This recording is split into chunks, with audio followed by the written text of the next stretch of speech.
Hi, I'm back. It's Tiana here. So I just wanted to come and talk about being black on the internet in 2020 because I just feel like it's so strange. Like it's so weird. Um, for me, personally, it might not be weird for anybody else, but it's some weirdo behavior happening. Like, and I just wanted to, come in and talk about the weirdos. But thing is, you might hear gunshots. I live in the country and people hunt. So we're going to go with those gunshots are hunting and nothing else. And hopefully they are done. They have not shot off any guns like in like the last 10 minutes, but who freaking knows? Who freaking knows? All right. So yeah, let's get started. So the first thing, I'm black. I don't know if you couldn't tell because, I'm going to adjust the color on your screen, but I am black. I am blackity black. Like visibly black, can't be passed for anybody else. 2 black parents black, like 4 black grandparents black. Like I'm black. And then I've been on the internet for a very long time. I can't remember like when I first got on the internet. I know I wasn't 13. I wasn't quite 13 yet because I remember I used to be lying to get on like all the social media sites. It was like you have to be 13. I was like, I'm totally 13. I was totally not 13. Maybe I was like 11 or 12. I don't feel like I was that far from 13. But anyway, I've been on the internet, let's say 10 years. It's more than that, but we don't need to age ourselves. So I've been on the internet for a very long time. I've been on Twitter specifically since 2010 or 9, I want to say. So like I've seen internet culture change and develop and grow so much like in this very long time that I've been on the internet. And honestly, it's so strange to me as someone who is black and has always been black on the internet and in real life to see how people's interactions with blackness, especially as a black woman, how their interactions with blackness have changed so much in the last like decade. And it's a lot of weirdo happenings. Like it's so strange the way people interact with blackness now in 2020, especially knowing how people acted. Like it's just so like the first thing I want to talk about specifically is the whole catfishing thing, the blackfishing, it's side note, I want to talk about this first before I get into the blackfishing because I know I won't forget to talk about blackfishing, but I might forget to talk about this. So the title of the whole thing was nigger fishing before it was blackfishing, because it was a black girl. I forget her name. I think it's like Wanna World on Twitter, and she got real mad when people did not get her credit on coming up with the stuff. So I'm pretty sure it's Wanna World on Twitter. I will put her information in the box because I don't want no smoke. I don't want no beef. But she started the thread of nigger fishing off that white girl whose name escapes me because it doesn't matter. Don't care. Who like had tanned herself unrecognizable, had the lip fillers, had the cheek fillers, sis had the wet and wavy popping off. Like she really was trying to give you biracial. And everybody was like, this is a white woman, or somebody was like, this is a white woman, and then it was like, what? And then went through her Instagram and showed all the pictures of back when she looked like a white woman. And then she started capping and being like, oh my God, no, I just tan really easily. Look, here's my daddy, so dark. Like she really went full Gina Rodriguez and said she had a dark skinned father. And then I guess it turned into a whole thing. But the side conversation I wanted to have about that was the idea of calling it nigger fishing. Like I feel like in 2020, well, I won't say in 2020 because it's January as I'm recording this. This will go up in February. But like it's January as I'm recording this. So like 2020 hasn't really happened yet. So I'll say in 2019.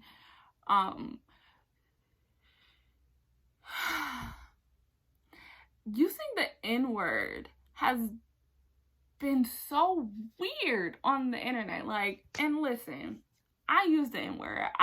The N-word was one of the first like bad words that I started to use like consistently and use in front of like adults or parents. I don't really I don't really use it in front of like the elders in my family now that I think about it, but I do use it in front of my mom.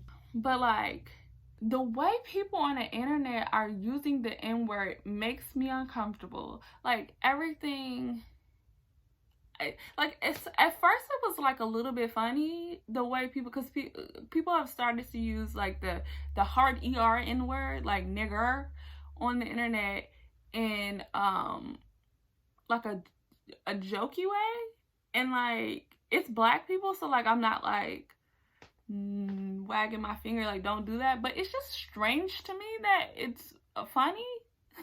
Like it's I don't I don't know if people understand the context. Like, I'm not one of those people who be like, nobody should say the N word because the word is so heavy and you don't understand the historical significance of using it. And I guess maybe because I do understand the historical significance, I'm like, nigga is okay, but nigger is taking it a little far. Like, you're doing the most with it. And it's not just the nigger fishing thing. Like, it's just people on the internet all the time using the hard ER. I don't know. It just makes me uncomfortable. I don't know how. And also like the use of like ghetto and hood and like all of the other words that essentially are like dog whistle racism, even if it's not like full on hard racism, like calling something ghetto or hood or ethnic, like, and using it in a way that still feels disparaging. Like, because I call stuff ghetto all the time, but when I say something is ghetto, I usually mean it in two different contexts. Either one, if I'm saying if something doesn't work the way it's supposed to work, I'll say that's ghetto, because in the ghetto don't work the way it's supposed to work. And then also if something is like creative, like you made something out of nothing, like you the other term was niggerigging, but like I'll call stuff ghetto. Like that was really ghetto how you did it. And but neither one of those I feel like are necessarily negative. Like when I say something is ghetto, I don't necessarily mean it in a hateful way, but I feel like I see so many people using ghetto in a hateful way. And it's like, I don't know, maybe it's just a sensitivity of growing up black and poor and having those words used against you, that it just feels weird how people use it on the internet. Like, I just don't like it. Like, I don't like it. I was editing the video and I realized that I didn't mention something else. This is a very small thing that also irritates me that I see that goes on the internet, and it's another thing that it's just, I'm just like, this is so strange. Like, this is so weird. I don't get like the point of it. And it's when people are like make up like these fake I guess jokes. I guess they're jokes about like obviously non-black people being black. Like the whole thing about Ariana Grande, and I've seen it done like Celine Dion, and it's just a whole bunch of other people. It's weird to me, especially in the situation with Ariana Grande, because she already has her own like valid criticisms of her entire aesthetic being like low-key blackfishing, low-key blackface, the tanning and everything that she does. And I'm literally not jumping into that argument because number one, I like Ariana Grande. I don't feel like she's doing anything in a malicious way. I also feel like she's one of the very few people who has this aesthetic, who also have black women around them, and are positioning the black women around them to be successful. She has her two friends, whose names I can't think of right now. One of them is Taylor Parks or something. The other one is like Victoria Monet. Yeah, I think that's the name. Victoria Monet and Taylor Parks, or Prax or something like that, who are her songwriters, and they're artists in their own right. Like, she actively is like, hey, listen to their music, they're really great. She puts them in her videos. I think Victoria is like her actual friend, like real life, like hangout and friends. I think she was like one of the friends that she got the rings for, or whatever that whole situation is. Don't follow Ariana Grande that closely, but I think they are actual friends in real life, and she positions her, for opportunities. And also, she did a lot for Normani. She took her on tour and she promoted and helped her, and I think they even wrote and are gonna release like a song or something together. So um,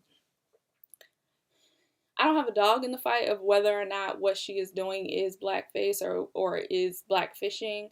I don't think anybody thinks that she's black, but I do listen to the criticism of people who feel like she is trying to look at minimum biracial. Um, but it's just strange to see people a lot of the time being other black people making these jokes about these people being black, and it's just like it's just the energy around it is just weird. It's just strange. I don't know how else to explain it, or like how to really like speak to specifics of why it rubs me the wrong way. But just I don't know. I feel like part of the issue is a lot of these very young black kids have grown up in a world where being black was not stigmatized in the way that it was for me. And I just don't understand their viewpoint on it. We're coming from different understandings of blackness, and that might be why. Because I'm sure like people who are in generations above, well, higher than me, people who are older than me, who lived through different times, might see and view how we people in my generation treat blackness and think it's strange or weird. So they might just be like Gen Z culture that I don't get. But it's very weird to me. Very strange. But anyways, the next thing that really irks me again is back to the blackfishing. They don't even necessarily want to be black. Like they're not necessarily trying to be viewed as black women.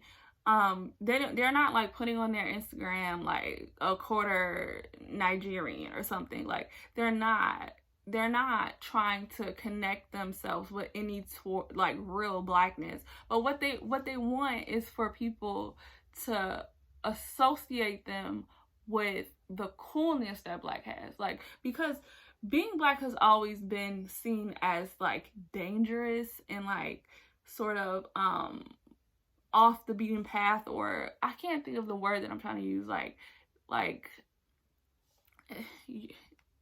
you're like I don't like the allure of being something other than white. Like you're more, it's more like spicy or exotical because you're not white. And also because black people are so connected to like all the negative stereotypes that come with being black, like the violence and drugs and all that sort of stuff sort of gives you like the bad boy or bad girl vibe just simply because you are black. Not that you necessarily have to do anything that is bad or even like give off that aesthetic like in what you do, because it's just because of the history and the propaganda on black people that blackness, the idea of blackness, has all of these connotations that people want to associate themselves with the idea of blackness, to have that allure of danger, to have that allure of coolness, to have that allure of being interesting or spicy or whatever, without having the history that comes along, or the actual danger that comes along with it, or the actual coolness that comes along with it. Because some of you girls is whack. Like a lot of these girlies who are doing all of this, your Woe Vickies, your Catch Me Outsides, your Iggy Azalea, there we go, your Iggy Azaleas, like a lot of those girls are very much whack. And they don't have a personality. Like their personality is pretending to be a black girl that they saw on Vine. Like, and it's just strange to me that people uplift these personalities. Like these girls are not pretending to be black only solely because they think like the hairstyle is cute, or the outfit is nice, or like the makeup trend is like what's popping.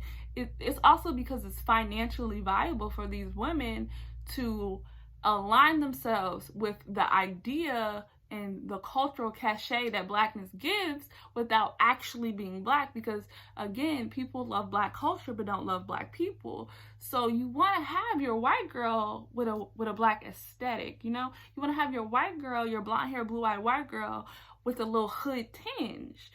And then, but then like when the real black girls step on the scene, it's too much. And that's the part that gets frustrating. And it's honestly, I feel like this is like, maybe this is an issue that'll get talked about more once like the white boys like fully embrace the idea. But because some of them are doing it, like y'all need to keep your eyes open because some of these white boys is blackfishing too. And I guess maybe that'll make black men care when they see that them white boys is coming for their spot. But it's so easy for people to see these white girls who make their whole living on Instagram cosplaying as a black girl and then being so lucrative at it, but then have actual talented black girls who won't get half the looks, won't get half the opportunities, won't get half the engagement that that these other girls get. Like, it's just, I don't know, it's just weird. I feel like part of the issue is the fact that the internet has made everything so much more accessible. And like, and this is not like saying it's black people's fault that people are like basically cosplaying as us. But like, because the internet gives white people so much access to black culture in a way that they never had before. Like, in order for white people to steal from black cultural like fountains, they would have to be in black cultural spaces because we didn't have the same like visibility as white people. Because, and we still don't really have it on TV now, but the internet has made sort of an even I would say even, but really black people run the internet, especially American internet. Again, I can't speak to nobody else's country stuff, but I feel like the stuff that goes viral, stuff that people care about, it's all black people. So like, when you have all this unprecedented access to black people, to black culture, and you're able to cherry pick and take pieces of stuff that you like and amplify what you like and downplay what you don't or whatever, then you have these people who are able to cosplay as us so well because they have so much access that the whites before them never had, that they could never. Like I said, these girls are pretending to be like a black girl they saw on Vine, but this doesn't happen. Vine doesn't exist, right? They're putting on a facade of a black girl they saw on Instagram, but they don't get that aesthetic if Instagram doesn't exist because they're not spending time with black people in real life. So they wouldn't be able to see, they wouldn't be able to emulate it to the point where even other black people are like, is she black? Because some things are so specific. Like, I'm gonna add like something here. But I saw this tweet that was like, and tweets like this go viral all the time. There was this tweet that was like, what's your favorite black specific compliment? And then it was like people all in the thread like, all right now, and oh, I'm scared of you, and all these things that you, like, if you grow up black and in black neighborhoods, you hear black people say to each other. And it's like, it's fine for us to be like, oh yeah, my auntie say that, or oh, that was my uncle favorite thing to say, or this is so funny, I love when I hear blah blah blah say like this. But then you also have to understand that there are white people and people of all other kind of like in ethnicities who are in these comments, who are reading this and absorbing this and then using this information that they gain from literally internet stalking black people to turn it into their fake black personality. Like, it's so.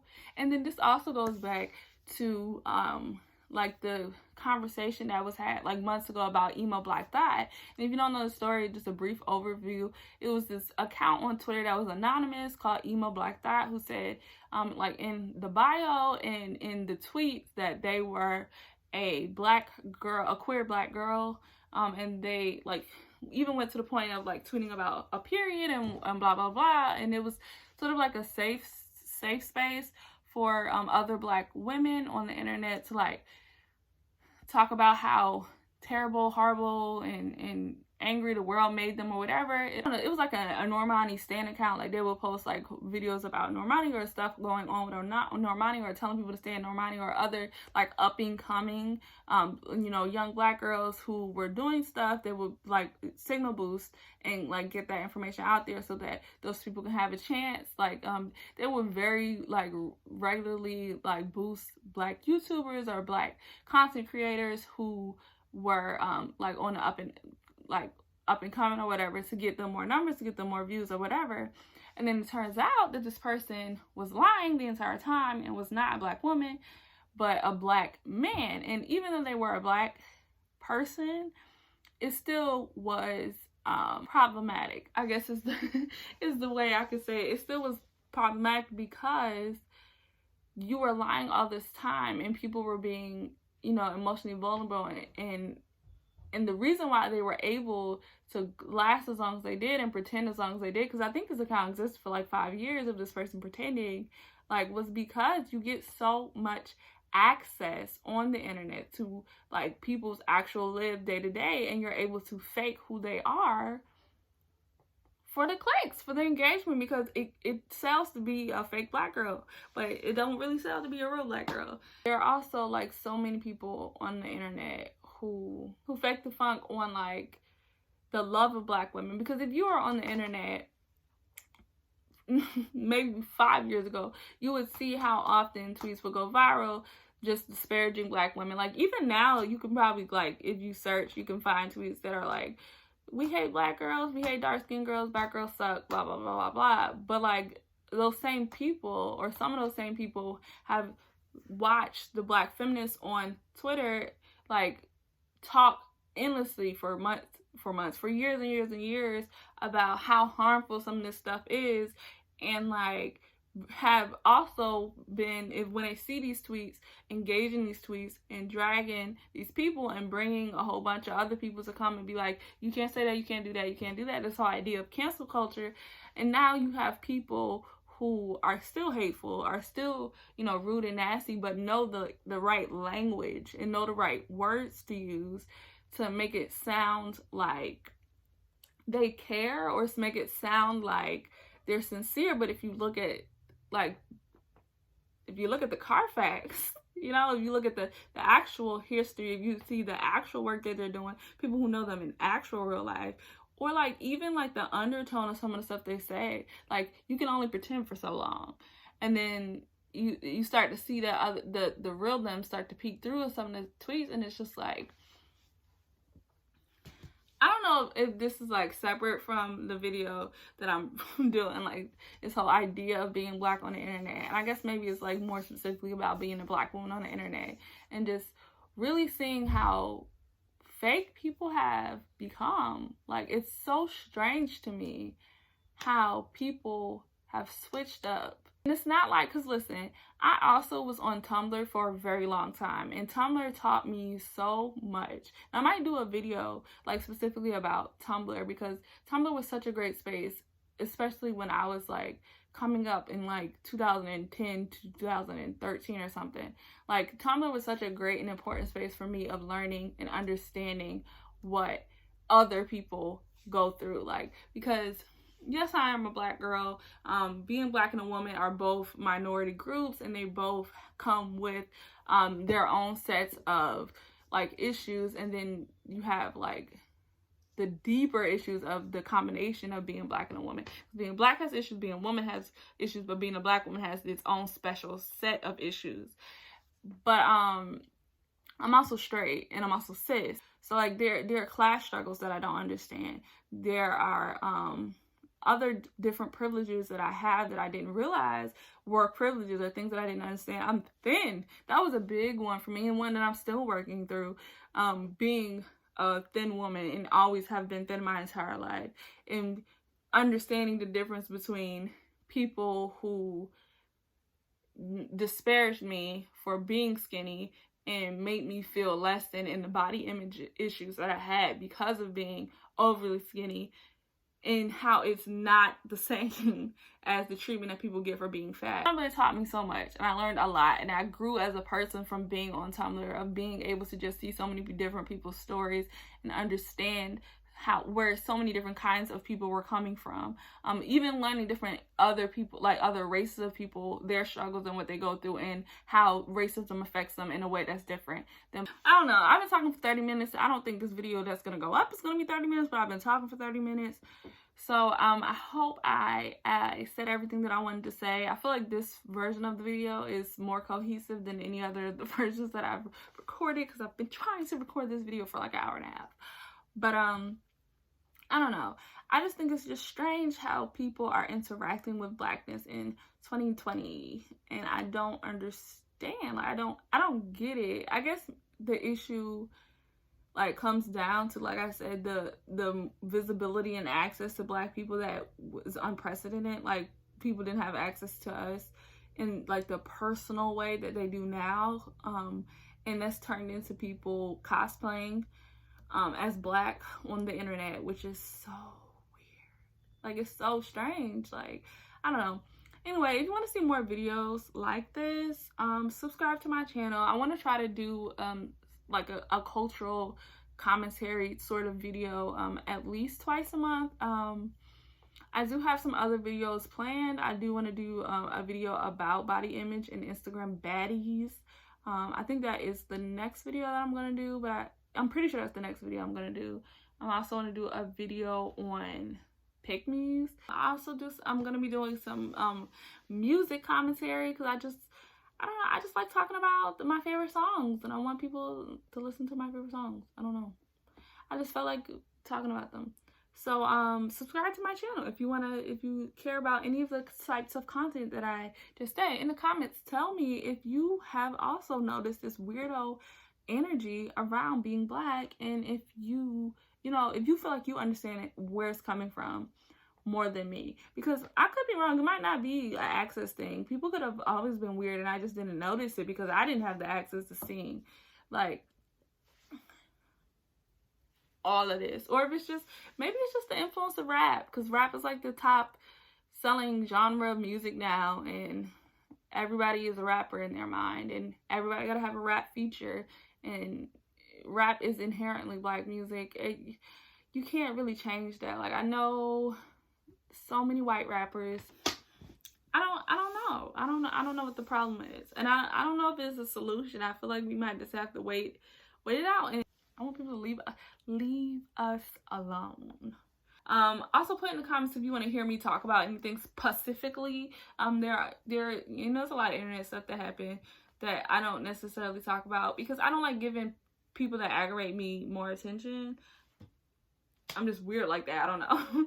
Like, if something aggravates me, I'm not a hate watcher. I'm not everybody look at this girl, watch me dunk on her. Like, that's not really my style. I much rather ignore people who are dumb, because I feel like when you talk about them or talk to them, you give them more engagement, which gives them more money or more access to do dumber things. So just ignore. Like, I don't know. But that was it. New video every Thursday. So thanks for sticking it out to the end, and I'll see you in the next one.